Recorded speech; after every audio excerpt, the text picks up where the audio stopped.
I think showing up is such an important thing because sometimes people are present, but then are not in the moment. And what I mean by that is they don't understand the opportunity in front of them, and then the opportunity passes them. And for me, every time I have an opportunity or a platform like this, or whether it's on the field of play, whether it's marathon or track or whatever, I want to give my best in that moment. And sometimes you don't feel great and you just think, well, I'm still going to give my best. I'm still going to give my 100% today. And it might be different than yesterday, but showing up and doing that means a lot because it shows that you actually care what you do.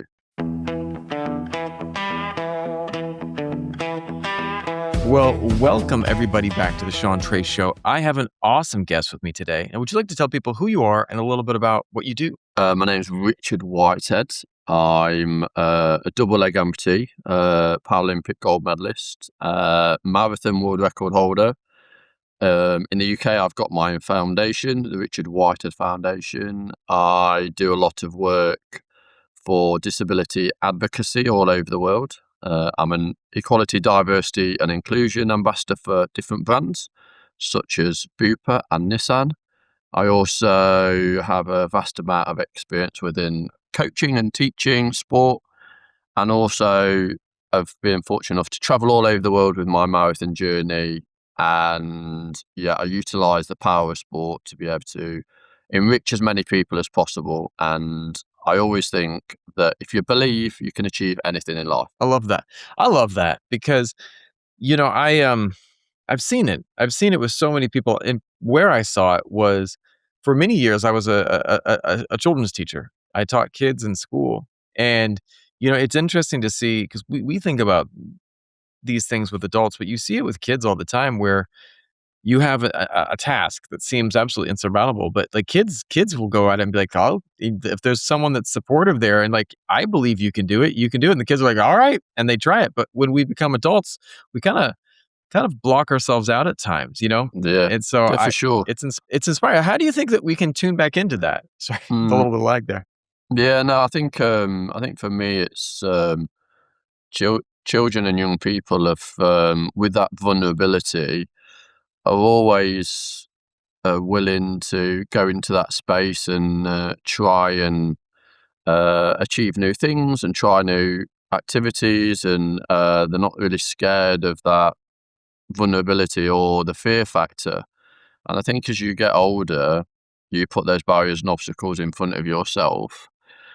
But also, I think there's triggers that kind of reignite that. So you find a lot of adults or young people that go through trauma in their life then reassociate themselves with that trauma and physical activity and have a newfound love for extreme sports and kind of pushing the barriers and living life to the full. So there's definitely a lag between like young people and young people's learning and then becoming an adult and then having the things that we assume are the givens, like getting married and buying a house and getting a stable job, and where life is about opportunity, and not everybody is refined to go down the same path. I think it's really important that people are individual and be your own driver in life and not be a passenger in somebody else's. And I think that's the real problem with social media, is it dictates a story or a narrative that people like to follow instead of develop their own narrative.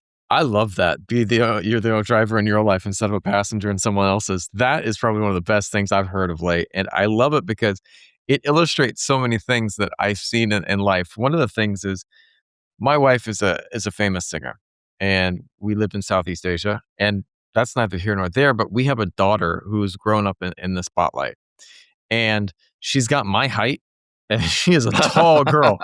She is 10 years old and she is tall. And what's interesting, but she looks like her mom and she's beautiful. And everyone's like, she should be a model. She should be this. And I'm like, and she's like, Dad, should I do this or this? And I was like, what do you want to be? Figure out your path. Like, don't let anyone put you into a box or tell you should be this or do this.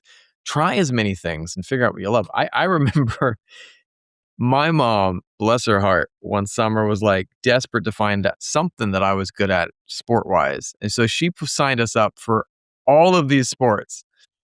And I found out a couple things. One is there was a lot of sports that were not things that I enjoyed.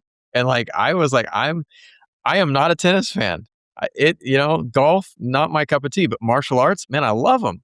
And like that was Yeah. something that just clicked for me. And I think one of the things that was so special is I had to figure out what I loved and what I didn't, and that was part of my journey. Yeah, and I think for young people as well, it's more about trying to connect with the creative side of young people and not necessarily going straight down the you need to do this or there's a sport for you or let's try all these different things. It's about kind of really tapping into that creative side of life and whether that's entertainment, sport, whether that's Yeah. the arts, whether that's music. There's lots of opportunities of enrichment, and it's about kind of honing into those little things and igniting a passion in certain areas. And it might start when you're young as being like creative in things like ballet or gymnastics or swimming or athletics. And then that might develop into a real love for creative arts or something else. And I think that's something where a young person will generally grow with obviously people around them, but I think as parents, it's about creating those opportunities where young people can gravitate towards those positive parts of society instead of those self-gratifying consuming things that really take a lot of time. Because I speak to some of my friends that have children, and they're standing at the pool side or they're standing at the pitch side watching their kids partake in sport. And what I Yep. say is, why don't you actually take part in sport with your children? Yeah. I love that. Because that's what kids want. They want you to be part of that journey, and you don't want to be living your life in your children. You want to be supporting that and also enriching that through positive behaviors. My daughter does Muay Thai, and I do it. We do it in the same class. We don't study the same like like we're not like sparring each other, but we study at the gym at the same time. Awesome. And it's super awesome because I was sitting there just watching her do it, and then one day I was like, man, why not join in? Because it's like it's good for me, it's good for her. But like that was one of the things because I had read your story and like absolutely inspiring, and people hear your story and immediately call it inspiring. But like just like showing up to the gym in Muay Thai, like you see highlight reels of people in the UFC and things like that, but the average hard day, it doesn't look like that. People No, don't no. see that. But for you, what does an average hard day actually look like for you now? Not the highlight reel, but the real work. Yeah, no, it's 365 days a year, and people see the event, they see the gold medals, they see the Right. finishes, they see me showing up and giving 110%, but they don't see the tireless nights of training. They don't see the extra things that I have to put in place, the things that I have to sacrifice and give up for those opportunities. And my work of my training week and my work that I put into my training is really a progress towards those moments. So, like I say, I work 365 days a year, and whether that's on my own personal brand and self-development, or whether that's my sport, or whether it's those one percenters, and I'm always looking to add value in different areas, and Yeah. whether that's wisdom, or whether that's energy, whether that's fitness, whether that's mental health. And I think that's what separates a high performing person than somebody that's looking to aspire to be that. And I'd never say that high performing athletes or people are any better or any special than the average person in the street that aspires to be that. I think it's about connecting to some of those triggers, connecting to some of those people that enrich you and unlock your own potential. And that's what's really important. Everybody has a gift, and it's about unlocking that Right. gift. And when you have somebody that you can trust, that creates those safe spaces for you, that unlocks those opportunities, then that makes you feel very special. That also gives you that ownership of an opportunity, but also you feel at home within that place. And sometimes that happens when you're 10, sometimes it happens when you're 30, sometimes when it happens when you're a lot older. And it's Right. about being ready for those moments to shine. And as a high level performer, high level athlete like myself, I'm always looking to improve. I'm 49 years old now, and I'm still looking to break my marathon world record. I'm still looking to how I can be on that start line better than I was the last time, and always like looking for like other wisdom of other people or other positive behaviors, or looking at my own performance and saying, actually, that was fantastic, or that was great, but how can I be better? And I would say my my tools that I've developed, I can open that box and take those tools out and use those tools at any moment. But then I always go, well, actually, how do I refine those little tools and those moments? How do I be more resilient? How do I work harder at my training? How do I invest more time in my nutrition? And that's what sets gold medalists apart from people that don't achieve their gold medal. But it's about having gold medal moments, and we can all have those. Yes. I love that. Gold medal moments are something that those little wins are so powerful. Yeah, and so celebrate them as well. It's so important to 100%. celebrate those wins. I love that. Yesterday, I was talking to my daughter. We were driving, and we see this one guy every day as we drive her to school. He just is he's jogging, and he's the smiling guy. I don't know his name, but he sees us and he smiled. And I was like, and my daughter loves games, and she was like, "That guy, I see him all the time, but we've never really talked to him." And I said, "Yeah, I think he's like a super happy NPC. Like, if we're in a video game." She's like, Yeah, "Oh," and she's like, and I was like, we were talking about like, and I was like, "Well, you know what? I kind of think we're in like a video game." And she's like, "Wow, I'd love that idea." And I said, "Well, what if we are in a giant video game? What could you learn from that?" And she's like, "Well, in a video game, you're always trying to do quests. You're always doing challenges. You're always trying to level up." And I said, "So let's think about that in your everyday life. What could you be doing?" She's like, "Well, if I'm, in a video game, I'm going to try to do everything the best I can." And I was like, "Great. So like tonight we have a gym night. What do we want to do?" "Well, I want to have some fun." Good. Fun's a great goal.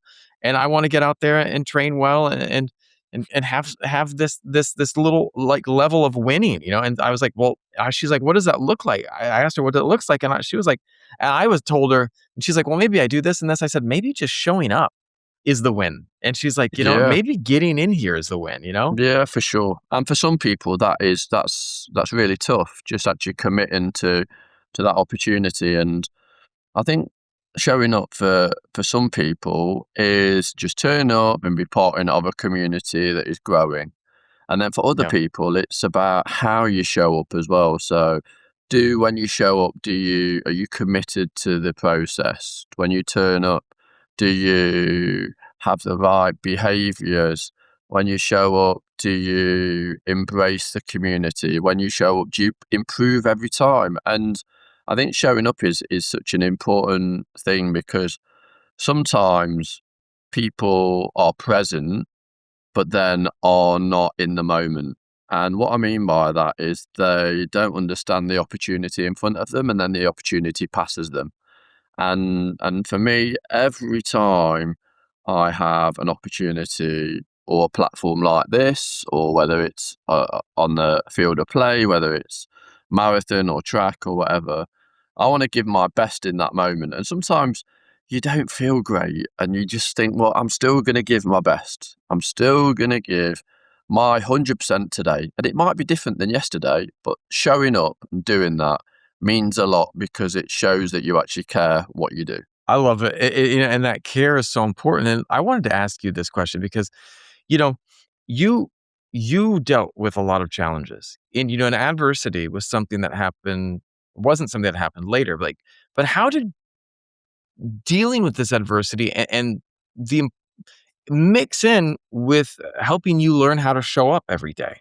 Yeah, well, I think obviously my disability, I've had that from birth, and my disability has created some real obstacles and challenges, really for the outside world, and maybe myself dealing with the impact of the response from the public has been something that I've learned to use as a real resource moving forwards. And I think being different and different in there's lots of different differences, and whether that's language, whether that's ability, disability, race, color, gender, whatever. And I think it's about using that as your superpower and your resource that brings people together. And obviously, it's not always been easy, far from it. And the tangible things that you find are in front of you, like ramps, steps, and things like that, are things that you can kind of actually we can find solutions for those. But those things that aren't, those people's behaviours are really hard to change, and those have taken years and years of showing up, of showcasing what is actually possible, but also getting people to understand that everybody should contribute to an inclusive society, and it's not just one or two people's responsibilities. And whether you're in the UK, in the US, or in the Middle East, we all have families, we all have life and life opportunities, but there is still people that don't respect and understand that everybody has the same kind of opportunities within life. It's about really embracing those. And economic wise, it's causing problems. Ability, disability, again, it's causing some real problems and challenges. And I think the real problem for people with disabilities is not only perception, but also the actual financial cost for somebody with a disability to have access to society. So, for instance, for myself, I have to wear prosthetics, and prosthetics are a cost. Without those prosthetics, I can't walk. Where an able-bodied person would go to a shop or a precinct, buy some shoes or some trainers or some sneakers, and then you'd be able to take part in physical activity. That process could happen within minutes, where for an amputee, it happens over months, because those prosthetics have to be bought, they have to be made, they have to be fitted, and then you have to learn how to access it. So the process is a lot different. And that's why when COVID hit and a lot of people felt the real restriction of COVID, people with disabilities were actually going, well, actually, we feel this anyway, 24/7. Now, COVID is obviously tightening that grip on society, but we already have the tools to be able to get through such a tough time like COVID. And I think the wider society needs to look at disability and go, actually, these individuals not only are equipping the next generation full of opportunity around enrichment, but also the disabled community are breaking down a lot of these stereotypes that separate society. Yeah. I love that as well, because the idea of people helping break down those barriers, because at the end of the day, I live in Vietnam right now, but I'm from California and I've lived around the world. And one of the things that I see from living in Vietnam for so long is we are so much more similar than people realize. You know, everyone wants to live, we want to love, we want to have a feeling of meaning. And, you know, and I think that there are some real, I'll say the nice word, jerks out there that would love to tell people that the opposite is true, but it's not.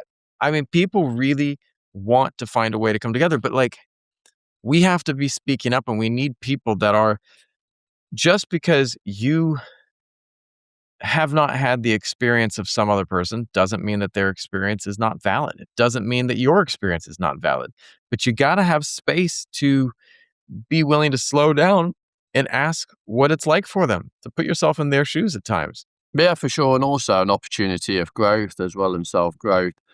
I think there's lots of opportunities within society to immerse yourself in new communities, and also there's lots of opportunities within education, employment, and participation to grow. And Mhm. it's about those opportunities being more receptive to new people. And again, with the disability community, there is opportunities there, but sometimes they're limited because of people's perceptions around uh, the the accommodation that's going to have to happen for people with disabilities, whether it's a sensory, learning, or physical disability. And what I'm kind of actively saying is you should kind of switch that around and actually say having people with disabilities accessing your physical activity opportunities really does enrich the community and gives the club or the sport environment an opportunity to grow. And it's evident the areas that I've seen that has taken equality, diversity, and inclusion to its heart and really actually grown, and then actually found the leaders of tomorrow are more equipped for society because they've developed these skills of being more inclusive. I love that.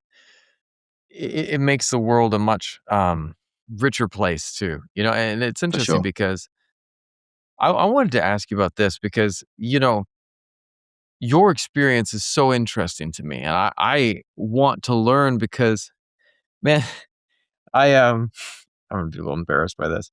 I was trying to get back into I do Muay Thai with my daughter, but I moved wrong the other day, and something spasmed in my back, and I've been moving around just like, "Oh," for the last 2 days.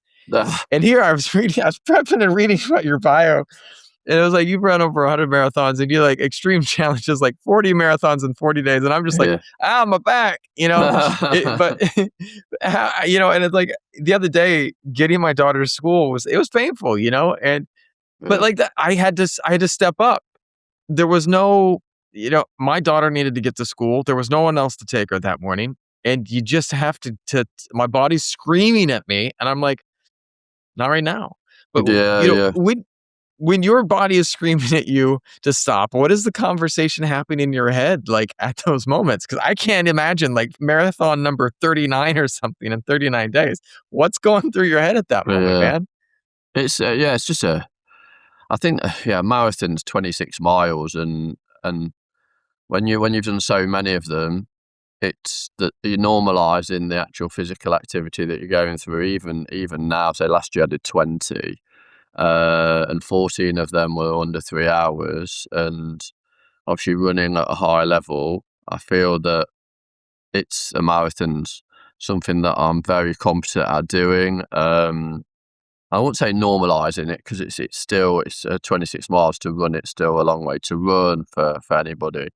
Um, yeah, going back to your question, it's about having those things that are very kind of unique and important to you. And then when those moments come around, you kind of really zone in on them. Like you're saying, the importance of getting your daughter to school or whatever, and nobody else can do that. And that kind of really does power you towards doing that. I think that's fantastic that you're able to kind of commit to that responsibility, and a lot of people that be listening or watching will have those similar responsibilities.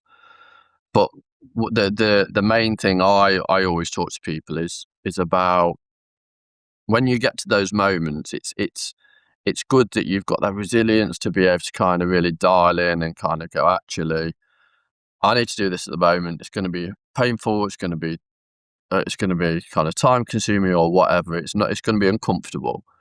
But if you put the pillars in place to be more resilient, then when those moments come around of vulnerability, then you're able to cope with them. So you have more coping mechanisms. So those pillars might be, I'm going to put myself in have resilient moments through the year that really test my ability to push forwards, or it might be other areas of your life that you just really work on.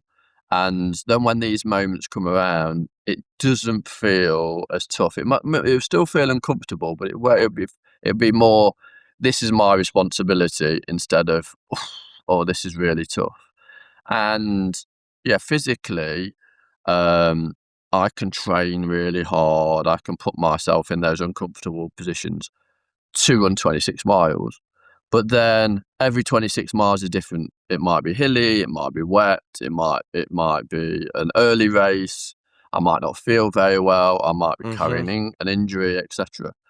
So all these kind of moments throw a curveball. So when you go into the start of your challenge or your moment where you have to step up, it's important that you don't take it for granted. And again, every challenge that I go into, I make sure I warm up properly. I make sure I have those moments of reflection, but also make sure I try and dot the I's and cross the T's around the important things like equipment and nutrition, etc. Because they really do count. And if you normalize a challenge too much and then neglect do like really important things like you say, showing up or or telling the person that you're supporting, I'm here for you. It really does kind of bite you in the ass in return. And I remember like moments, especially in my marathon journey, where I was just really tired and I didn't really want to run anymore. And then how do I get over those? It's more about thinking about the people that mean a lot to you, whether it's family or friends. One of my friends, Simon, who died of cancer in 2005, was a real driving force for me when I started running. And he's something that really drives me continually. He had a young family when he died, and kind of his real energy and enthusiasm for life is something that I've continued. And I think, again, when you get those moments, always think there's always worse people than yourself that would love to have moments of vulnerability and being uncomfortable, and just keep fighting on and keep powering through it, because you can always find that energy, can't you? You can always find the energy. And don't give yourself an excuse to quit, but find the energy to continue.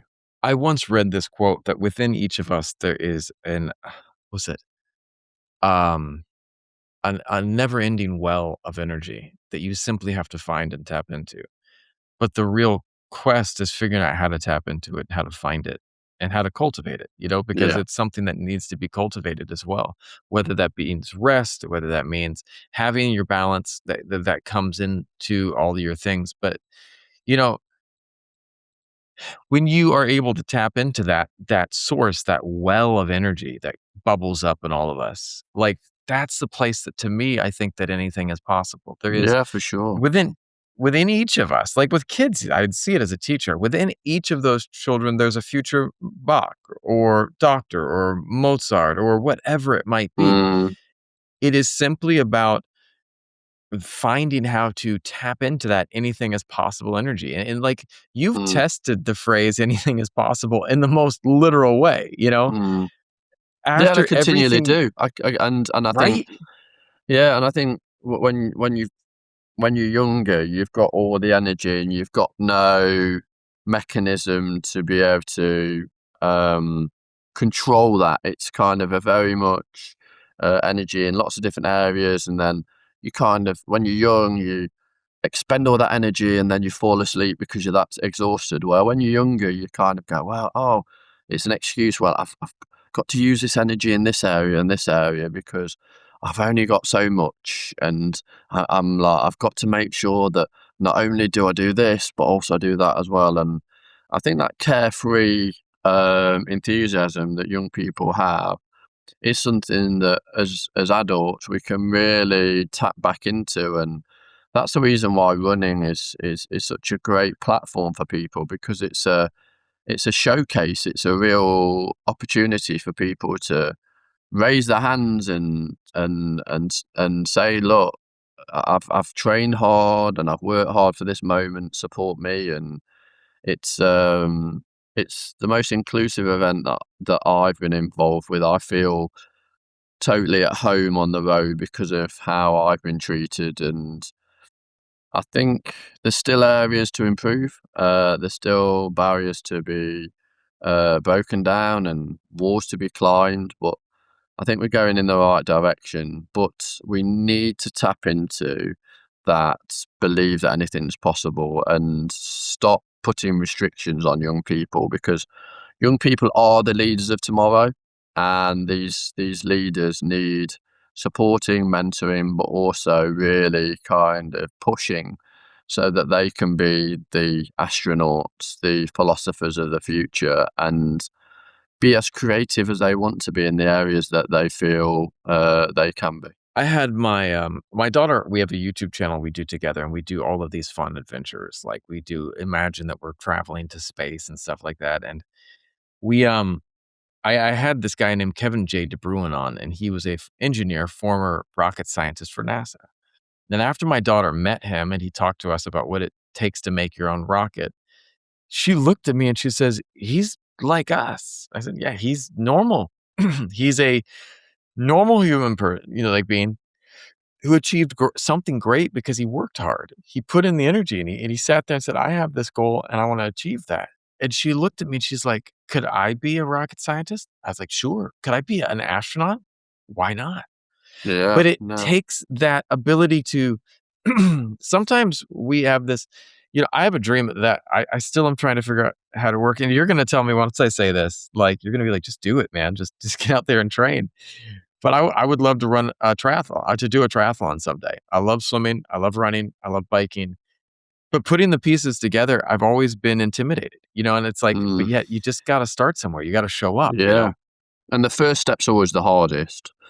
Um, I think the first step's always the hardest in lots of different ways, because the expectation is that you just jump in a pool and swim, or you just sit on a bike and pedal, Right. or you just put on your trainers and run, and it's not as easy as that. The motivation needs to be cultivated in the extent that it gives you a reason, and that's why goal setting is so important. So if you set yourself Yeah. those goals and targets, it breaks down the challenge. So, for instance, if you're first starting to think, actually, I've not looked after myself physically and mentally, and I'd like to do some physical activity. So I'd like to run. Now, if you were out with friends and family, or you were surfing the internet and saw the word run or marathon, they're quite big, strong words, intimidating words that won't necessarily support that first step. And that's why it's really important that on that journey to running, or to to that self progression, or that marathon, or whatever you're looking for, or that triathlon, you need to have those small achievable goals. And I call it my ladder of success. So you have a ladder in front of you, and on that ladder you've got runs of that ladder, and every run of that ladder needs to be a small achievable goal, like even going to purchase your first pair of trainers, going Right. to seek running advice, or getting out the door, walking for 5 minutes, or jogging for a mile, or doing an 8-minute mile, or whatever it is. And then when you achieve that first run on that ladder, then you set your next small achievable goal. So it needs to be achievable every time, but it also needs to develop so that at the top of that ladder is your goal and aspiration. So reaching for the stars sometimes is too high, but let's reach for the end of this ladder. And then at the top of this ladder, it would be run a marathon, or run 5K, or do your triathlon. And maybe you get to run number 5 on your ladder, and then you don't really achieve that. So then what you do is you set a parallel ladder that's then again starts afresh, starts. So you're not taking a step backwards, you're starting your new ladder that then still is moving you forwards to your end goal, and always thinking about these small achievable things. And I do this now. I still do that, even though my goals and aspirations are massive, winning gold medals, breaking world records. I still in the That's morning awesome. would wake up and go, today I want to work on being more relaxed in my running, or today I want to make sure that my first rep of my session is strong. Or do you know, it's and those little small accountable goals work towards your end goal. And it definitely helps. Like I could think maybe 2 years ago, when I was just before I started my 20 marathon challenge all over the world, I was going, how am I going to do one of these marathons, never mind 20? And it then took me back to my first marathon and first couple of marathons, when I was going, I did it by just one step in front of the other and embracing the challenge. And as long as I'm putting one foot in front of the other, I'm moving towards my target, my destination of finishing in this challenge. And it's about normalizing the challenge, but also relating the challenge to reality. Because reality isn't step one, I want to be fit and healthy. Step two, running a marathon. That isn't sustainable. And the idea for health, well-being, and fitness is life-changing. So if you want to change your life, it needs to be sustainable. So you need to be able to get up in the morning and go, actually, I want to feel good today. I want to do some health and fitness. I want to enjoy this. I want to see progress, and I want to achieve my goals. And that happens over time, but it all starts with one foot in front of the other. You got to show up and you got to put the foot in front of the other, man. I dealt with a major challenge many years ago where I got really sick. I had a viral heart infection that set me way back. And when I recovered from it, um, even walking across a room was hard. Yeah. Taking a step was hard. And I would set myself little goals. I'm going to walk to the kitchen and back. I walked to the kitchen, I came back, and that was a win. I was happy about that win, man. And I then, I'm going to make it, twice to the kitchen today. I walked out to the mailbox. I came back and I was winded. I walked up some steps and I was really winded, but you know what? Kept showing up, kept doing it. And Yeah. then the mailbox was one day, the next day it was halfway up the block. And those little steps just kept getting further and further and further. Yeah. And that was where it was at. And it made the difference. And eventually I got back to a point where, bigger goals were possible. And that's one of the reasons, like, when I look at the triathlon goal I have, like, I know I can achieve it. And here's why. Yeah. Because I went from not being able to walk across a room to where I'm at now, training Muay Thai with my daughter 3 days a week.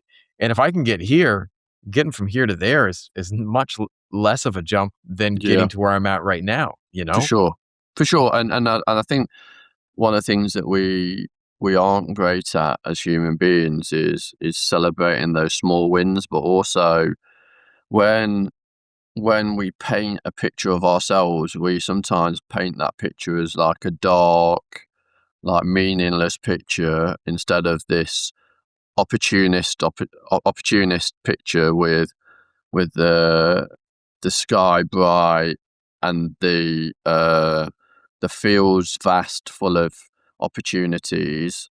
And we need to have that. We need to have those opportunities for enrichment, but also to show the next generation, our children, etc., that not only anything's possible, but the opportunities are out there. And when you have a traumatic time in your life, like you've just discussed, then it's really important to log your feelings and to show to the world who you are. And then for when these times of reflection come along, or these times when you say, oh, I'm actually not sure if I can do that, then you can look back and say, well, actually, when I was at my lowest, I was able to say, I can do this. And the only person with sport and guidance that can do that is yourself. And you're right. And like, you have to but there's some things that are really important. And I try to remember this, because motivation and discipline, one of the things too, I was talking to my daughter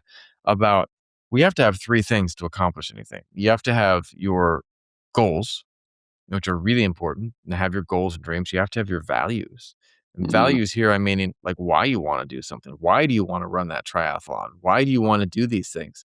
And then finally, you got to have your habits, and I think the habits are so important, because the dream can give you motivation, but the habits provide discipline. And I wanted to ask you about that. Like, how do you personally separate motivation from discipline? Because when motivation disappears, what keeps you showing up, you know? Yeah, I think yeah, definitely having a purpose is really important, and revisiting that on a daily basis is so important. Kind of, why am I doing this? Yeah. Um, yeah, and you're gonna wake up, you're gonna feel tight, you're gonna feel sore, you're gonna feel demotivated, but again, it's about why you're doing this. And as a performance athlete, you kind of go, well, if I'm not training, then my competitor's training. Um, but as somebody that's maybe not a full-time athlete, how do you continue that journey when you're competitors yourself? And I would say my biggest critic is myself. I hold myself accountable, and if I don't try my hardest, or if I skip a session, I hold myself to account, and I'm really disappointed for sure. But it's about having like 4 or 5 things that you do on a daily basis that really does keep you accountable. So maybe that's reading a chapter of a book, maybe that's meditation, maybe that's a couple of exercises that really just dial in your purpose. Maybe it's watching a YouTube or a video that really does inspire you to continue with the positive habits and behaviours you have. But have things that you do on a regular basis, 3, 4, 5 things that maybe take minutes, that then start off the day in a positive way. And commitment to those is so important, because it's committing yourself to a positive future and then reinforcing those positive behaviours through doing these things every day really does help. And understanding that everybody has self-doubt, whether you're a Paralympic, Olympic gold medalist, whether you're an entrepreneur, whether you're a young person, whether you're a parent, whether you're an astronaut or whatever. We all have those self-doubt, and it's about how you get and navigate through some of those tough times, which is really important. And it just shows how resilient we are as a set of humans. I love that. If you could go back in time and give your younger self some advice, what advice would you give yourself? I think it would be to be perseverant. And I have been asked that question quite a bit, and I think we, as like 21st century humans, expect things like now, Yeah. and expect to see progress now. And when you invest in something, you expect to see the benefits straight away. You expect to see you're seeking that gratification straight away, and that doesn't happen. That's not reality. And that's why having a platform, social media platform, is fantastic, because it enables you to reach a wider audience and connect and communicate with people that maybe struggle to communicate through face-to-face means. But it also, some of the bad things around the expectation that you're the same as somebody else, or you need to be showing up like somebody else, where, like I said previously, it's about having your own journey, painting your own legacy, and also celebrating your own journey with people is so much more important. And also, don't feel that it's all about numbers, it's all about followers or uh, influencing. It's not about that at all. It's about being a good person, being kind, working hard, trying my best, and making yourself proud of who you are is so important. And hopefully I've done that over the years. But I think when you get in your 20s and 30s, you're wanting things so badly. You kind of you sometimes wishing away time. As we know, the biggest commodity that we can't control, and the most precious commodity that we can't control, is obviously time that we have, not only for ourselves but also with our loved ones.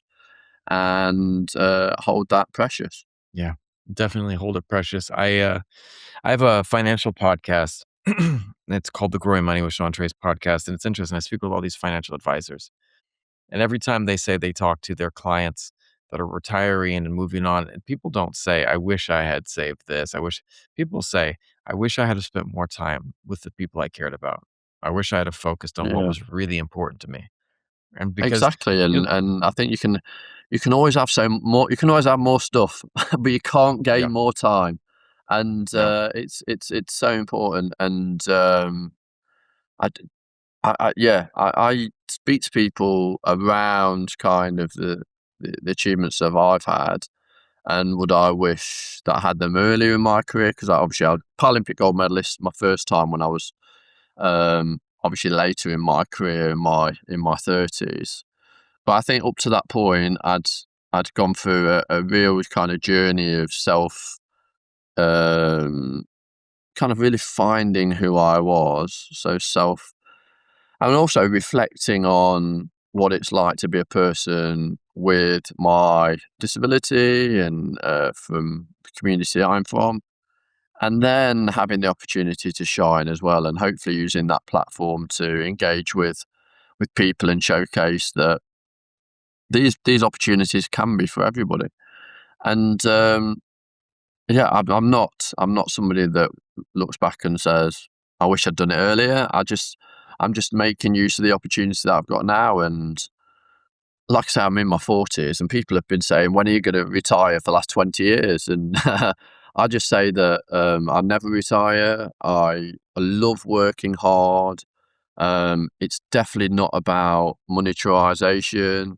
It's about opportunity. I want to connect with more people all over the world that are like-minded, but then also unlock some of that potential for people that aren't, and changing people's opinions around the importance of community, importance um, of the ability to communicate is so important. And I do that through my discipline sport, and sometimes I do it without even opening my mouth, just by showing through running that the power sport does bring people together, and that's what is really important, the community aspect.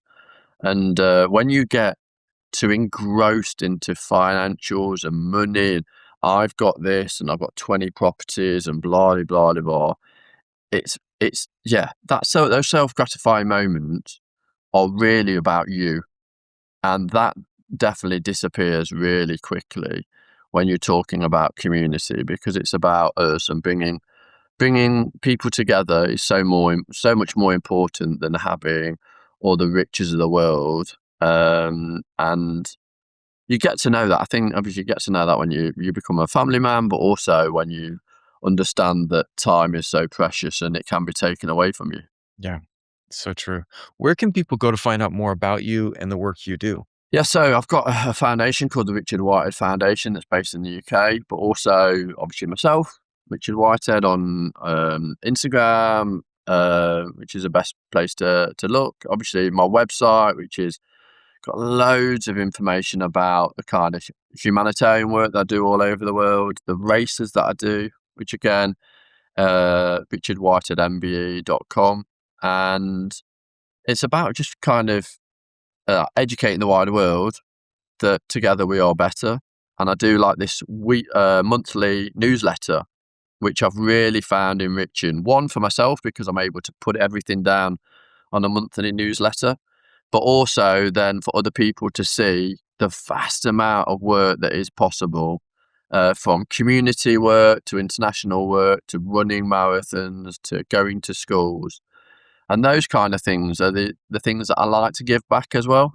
So if Hmm. you register on my website, we can send you that every month. It's digital and it's free to access. And I think sometimes those things just spark off maybe a little bit of a bit of hope in people's Yes. lives. And hopefully, if that does that, then I've done my job, because um, together we can really change the world for the better, especially with having positive habits and behaviours. And hopefully by doing things like this newsletter and being approachable and amenable as a person, it really does help.